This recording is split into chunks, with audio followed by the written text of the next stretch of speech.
Christine is the car. Oh, I get it now. Okay. Oh, hey. Recently, I watched a wonderful little family-friendly, kid-centric movie. I even think Disney Plus put it out. Yeah, it's called Psycho Goreman. Many moons ago, a nameless evil was imprisoned in a place far beyond reach. Hurry up! If he were ever to be released, it would spell certain doom for all existence. Psycho Goreman, or PG for short, you see what they did there? Is the charming tale of an intergalactic death dealer who is exiled to Earth. Upon being exiled, he is separated from his gem that controls him.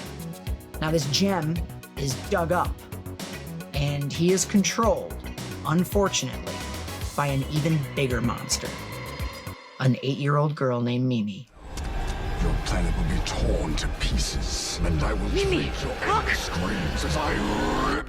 Is this yours? Speak? Oh my god. The gem of Paraxidike. Whoever wields it is able to command me. Go over there and wait for us to come back in the morning. You will suffer an eternity for this. Bye! So the aesthetic, tone, the way this movie feels is definitely an 80s, 90s kind of throwback movie. It's a dark comedy, sci-fi, adventure, body horror satire. Emphasis on the comedy, definitely. Kidding! How to describe it? It is like a surrealistic Warner Brothers cartoon, soaked in blood and gore, and the tone, the attitude of the movie is just fuck it. And it's glorious. It's schlock on purpose. It is a B-movie love letter. And, you know, usually schlock is an attempt to make a real movie. In this handy instructional tape, we'll answer the eternal question, what is schlock? Schlock, or as it's more commonly referred to as B-movies, or a stupid piece of shit, are films that answer the age-old question, what happens when a person has absolutely zero talent but enough will to make a dream come true? One definition of B-movies is the utter failure to emulate, derive, or straight up rip off a better film. These 4 prime examples will illustrate. You're tearing me apart! What? You're tearing me apart, Lisa!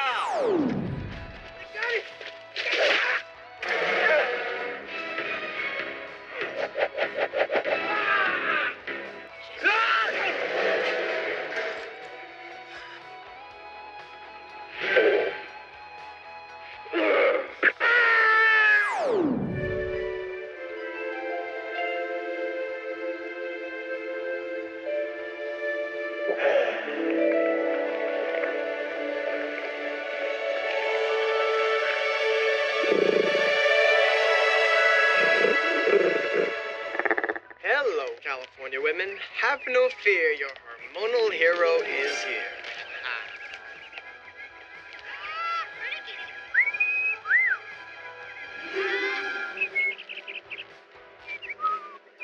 Would you like a shot at the title? Don't mind if I do.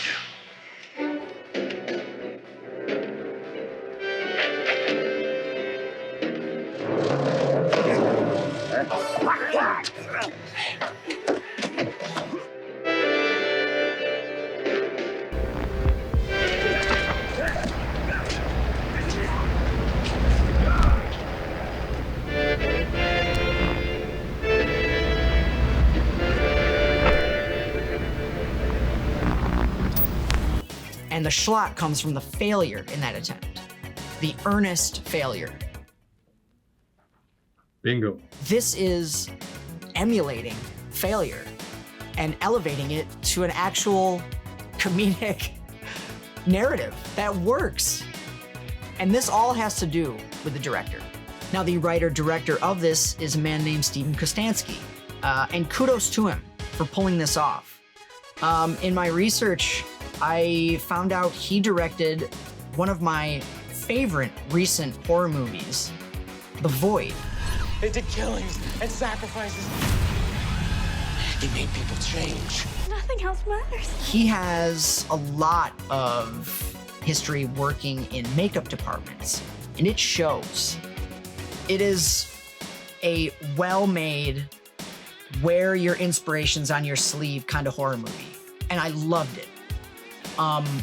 So to find out that he also wrote and directed this was a pleasant surprise, because he's completely changed up the attitude, where that movie was taken very seriously in its emulation of Carpenter horror and cosmic horror and cult horror. This is a just complete and utter love letter to B-movies. He's able to nail them both, which proves to me that he's pretty acrobatic in his skills as a director. The script is just hilarious. It's so funny. There are so many jokes and gags and committed bits that really, they nail it. PG's just being a goof. He's family now. Don't worry. Be worried. And it sticks to your ribs and you're just laughing your ass off.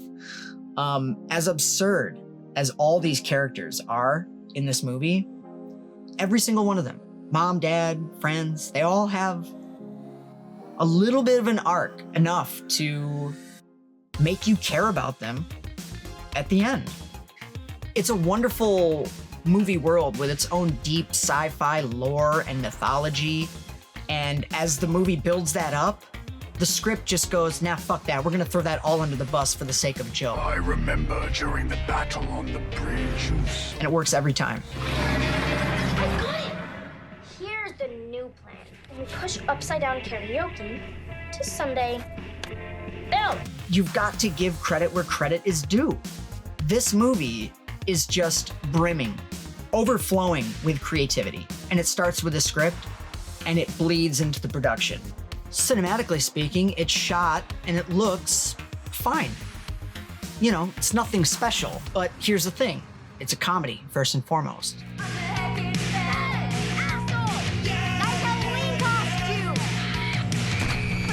The kind of flat cinematography that, you know, in his other work is so much more creative and has so much more flair. Well, that's a horror movie. That's supposed to evoke certain things. And he handles this kind of satirical comedy really well. You don't notice the cinematography as much because you're not supposed to, production-wise. The technical prowess of the makeup department, costumes, the special effects, the blood and gore effects are pristine. They're so numerous and so fun, even if they kind of look like crap, which in a lot of ways they're supposed to, because again, the movie is emulating failure. So if one of the practical effects looks a little dumb and cartoonish, well, all the better for it. Good. Preposterous. That's right. And they fully embrace that fuck it attitude.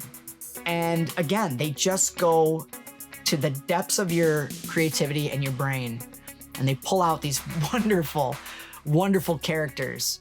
Even some of the CGI used, I feel, was purposefully chosen and edited that way to look like it was retro CGI.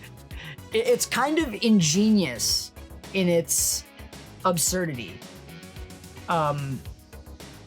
Because again, if you were to watch these, you know, if you were to see this kind of CGI in any other kind of blockbuster, you would be like, why did I pay for this?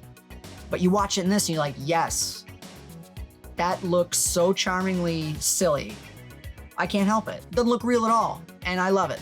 The ensemble, they're all unknowns and they're wonderful. They come ready to play. They commit to the madness. I'd say the weakest link in the main cast is the brother character, but again, he's not a deal breaker. You'd think the acting is about to break, or there's going to be a time when a joke fails, or the actor's not going to be able to keep up with this craziness. And I'm happy to report they keep up just fine. The dad character in this, he's like a straight out of a Tim and Eric skit. He is so weird. But a lot of characters have those tiny quirks that just keep you, you know, watching them the whole movie, hoping that they get another scene or another scene. You're welcome. Basically anything with the word video in it, we got it. Hey, that's good. So you think the standout of the cast would be the titular lead, Psycho Goreman. But, no. Unfortunately, for PG, the Scene Stealer Award goes to our second lead, a young actress by the name of, excuse me, I'm gonna look this up because I don't want to screw it up. Nita Josie Hannah. She is like a hurricane. She's just pure charisma. And again, like everybody else, she is committed to the crazy. And for a movie like this to work, to have an emotional connection, they need to have the dynamic between these two characters work. And they nail it.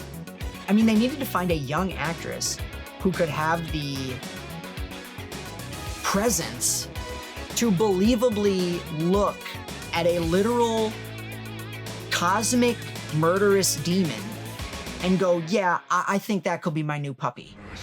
But know that you will only receive pain. Knock, knock. What? I hope to see her in many, many other things because she is just so funny. As we kind of break down each part of this movie, I realize this is a hard movie to review. It's a hard movie to be critical of because of its tone, of how fuck it is. It does not care. If you take it too seriously, it is your fault. And the movie knows this. And it literally is like, don't fucking take this too seriously, man. It reminds me a lot of kind of self-satirizing movies like Deadpool because they are so tongue-in-cheek. How can you really critically break that down? I mean, of course it got to me because I'm a movie lover, and this is a movie lover's movie making fun of movies in a certain like subgenre. So when you make a movie based on schlock that is supposed to be dumb by design, what am I to say? It really depends on where you're at with movies. If you believe in the Hollywood hyped and Hollywood sold idea that movies are supposed to be taken very seriously, and they're supposed to be very real stories, and they're supposed to have metaphor, and they're supposed to be, let's say something, only, then you're not gonna have a good time with this. It really, really doesn't care, and you can feel that come off the screen, which to me is a confident move. It's like, you either get me or you don't. I don't know if any of you out there will like it. I don't know if you have my kind of weird taste of movies. I feel like a lot of people will not get it, which is, again, I think kind of the director's goal. I feel like he wanted to make this movie for a specific kind of movie lover. Movie lovers like him. So I feel a very kindred spirit. It feels like a genuine film. It does not feel like this was committee or anything like that. Trust me. But who cares? I like you just the way you are. There's weakness. Some jokes don't land as hard as they'd like. A couple of the actors are a little weak. Some of the plot points are left out in the open. All this to say, I adored this movie. This is a love letter as much as it is a middle finger. And I personally love that attitude, you know?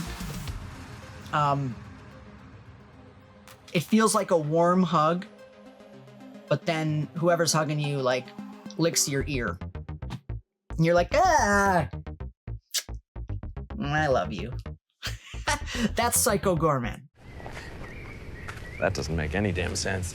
I hope it doesn't take a certain kind of movie lover like me to really appreciate this movie. I hope everybody appreciates this movie for what it is. I can't recommend it enough. I don't know if you're gonna like it, but I recommend you give it a try. You're gonna feel like a kid watching it, and how can you hate that? How can you hate that? It's so much fun. It's so worth your time. It's so worth your money. It's fun, it's hip, it's wow, and it's now. And I think you're gonna love it. So, enjoy. Oh, and one more thing. Frig off. Frig off.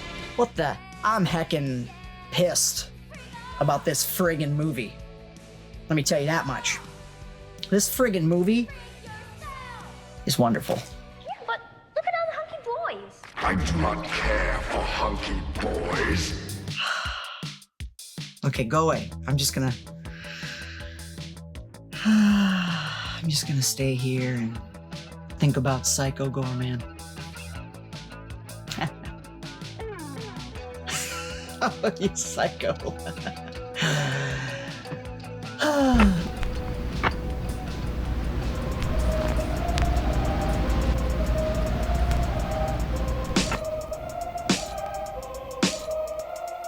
A nameless evil, once buried forever. Now he's awake and he's ready for terror. But hold up, wait, there's a catch. This kid Mimi has a plan to hatch. With the magic gem, she has the power. The monster's her friend, it's her finest hour. They'll go on adventures, cause all kinds of trouble. Blow up the world and dance on the rubble. First he needs a name, something cool, it can't be lame. That's when it struck her, so cool and so mean. The monster would be named